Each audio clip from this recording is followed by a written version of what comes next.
¿Podría detallar al respecto? Claro, así es. Este fue una venta que la hice en mayo de 2010 y fue a través de un proceso que ellos estaban buscando terreno para sus oficinas y sus campamentos. Entonces me pidieron una cotización, les hice la cotización y finalmente acogieron mi propuesta porque tenían otras propuestas de mayor monto.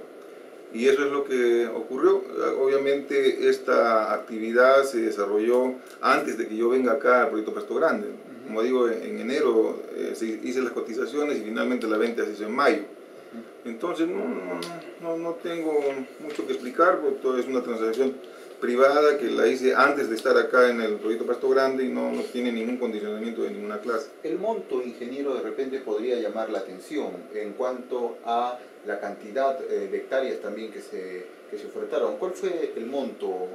Son 7 hectáreas y el precio fue a $30.000 hectárea. $30.000 por hectárea. Sí, Estos terrenos son eriazos. Sí, son eriazos. Pero ¿No hay cultivo? No, intenté cultivarlos, hice alguna inversión para llevar el agua, pero tienen demasiado boro y demasiadas sales, ¿no? Y eso se puede lavar, pero con bastante agua, ¿no? Y el asunto es que bombear el agua hasta estos terrenos era costoso. Hice, como digo, estos intentos y a las finales ya lo dejé ahí porque yo inicialmente adquirí esos terrenos para mi granja. Yo tenía una granja, así inicié mi actividad económica y luego finalmente ya me dediqué a la actividad, a la actividad pública y ya no continué con lo que corresponde al cultivo de las tierras. ¿No le pareció en ese momento de repente, o no le parece a usted excesivo el monto de la transacción que osciló, entiendo, por un monto de $218.000 americanos? No, porque la persona que estaba haciendo las cotizaciones tenía desde $60 el metro cuadrado, 60, 30, 50, el mío era el de menor monto, o sea, obviamente que después me enteré, después de hacer la propuesta, ¿no? Que habían otros montos que eran mayores, y entonces simplemente me pareció que estaba bien, porque las tierras en el valle están con un mínimo de $40.000, entonces me pareció equivalente porque a mejorar un suelo más o menos invierte unos $10.000 por hectárea, y con eso ya está en las mismas condiciones. El único tema acá complementario era el bombeo del agua, que es un poco complicado para mantener un cultivo.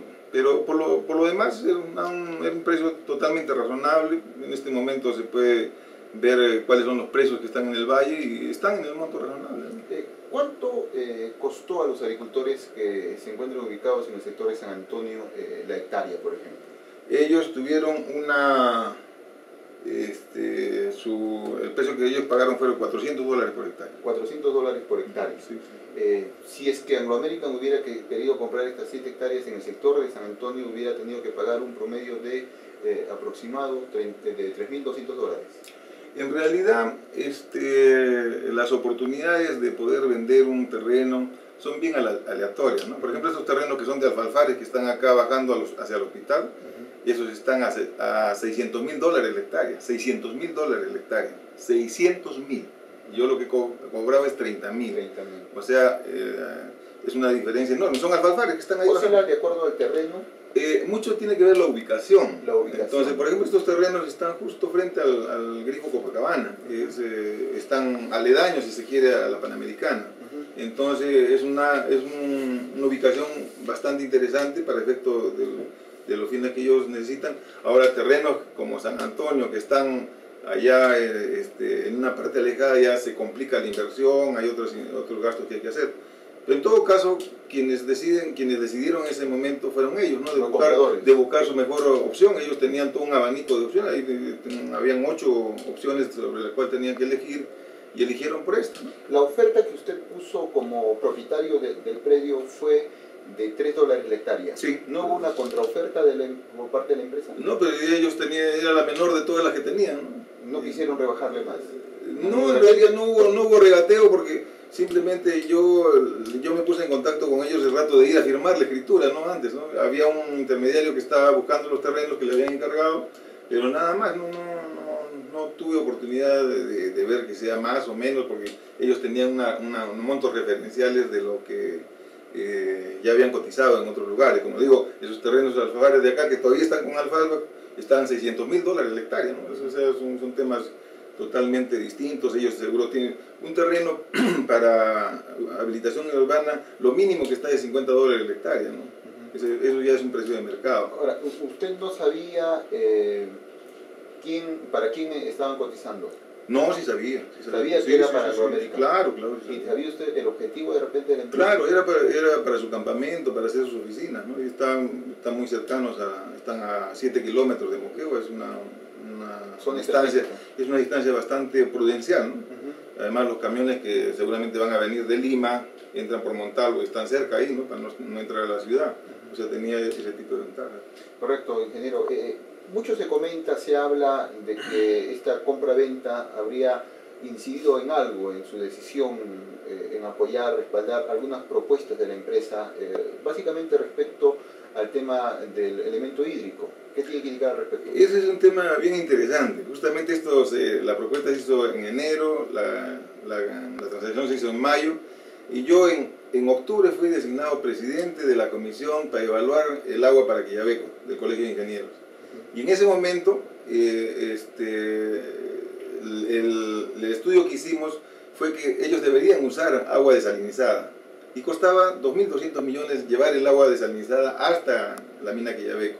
Pero esa fue para nosotros la mejor opción en ese momento. Y así fue aprobada por la asamblea del Colegio de Ingenieros, y así esa propuesta fue enviada a Anglo American. O sea, si yo tuviera algún condicionamiento, pues seguramente le hubiera facilitado las cosas para que tenga una menor inversión. Pero teníamos esa posición no tuvo acogida con otras personas, entonces ahí se quedó. Pero sí es un documento público y es mío, ¿no? Porque yo sigo presidente de esa comisión.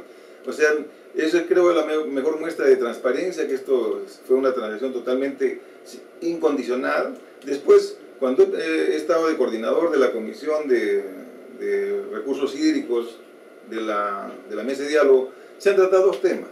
El acuerdo de directorio que tomaba Pasto Grande, que dice que no se deben tocar las aguas reservadas del proyecto Pasto Grande. Eso se ha cumplido. La propuesta que hizo Anglo American Quillabeco decía que hay una disponibilidad de agua en el río Vizcachas de 28 millones de metros cúbicos. Y la referencia más concreta es que en el año 2005, el Ministerio de Agricultura, el Ministerio de Energía y Minas y el Gobierno Regional Moquegua mandaron a hacer un estudio por los consultores Yanela y Gutiérrez. En el año 2004. Bueno, está con el registro 2005. Entonces, ellos determinaron que había una disponibilidad aún mayor, de 29 millones de metros cúbicos.